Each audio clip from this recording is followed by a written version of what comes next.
This is Megan Miller with Restoration Ranch, and the topic of love has been in front of me in a few different ways recently, so I want to spend some time exploring that this week.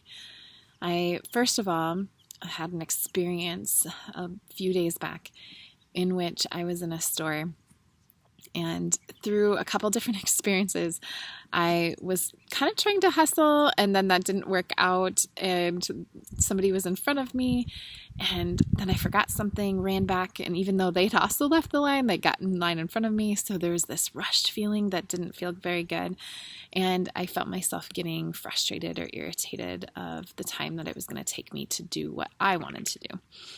And in that frustrated experience, I felt this awareness from God that this person was not going to be able to pay their bill. And they shuffled through their cash as they tried to pay a small bill, and they didn't have enough, so just asked if they could write a check. And the cashier said that wouldn't be a problem. They just need ID, whatever. So they're processing the check, and I'm waiting, and they're waiting to hear back. And actually, there weren't the appropriate funds in the bank. So as this person panicked, I would guess, because I've been in those kinds of situations where I've had an expired card or like something weird happens and I don't have the funds. And so I've just been in that experience, and it's just so hard and embarrassing when there's other people around to hear the predicament that you have yourself in. And so I just offered a chunk of the bill to pay. And the person that was checking out looked back at me, and we had our masks on, but I could see that she was touched by this gesture.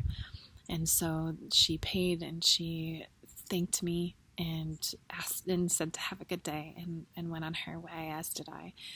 And as I reflected on this, I just giggled with God, because I thought, Lord, in that moment, I was not being very loving. I was not being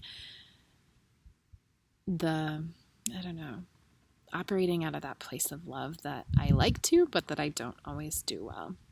And even in that place, God could use me. And so today, as you go about your day and we rush to get the things done on our to-do list, may you also just be aware of God's presence, and that regardless of how we might want to disqualify ourselves for being able to love well or to be able to be who we think we need to be, that even in those places, God has provision for us. And even in those places, if we listen to those whisperings and those nudges that we feel, that God can bless us through those times and those experiences, even if we, in the moment, aren't as in tune as maybe we typically are. So praying that you find a way to let love in for yourself, and that you can also share that with somebody else today. Take care.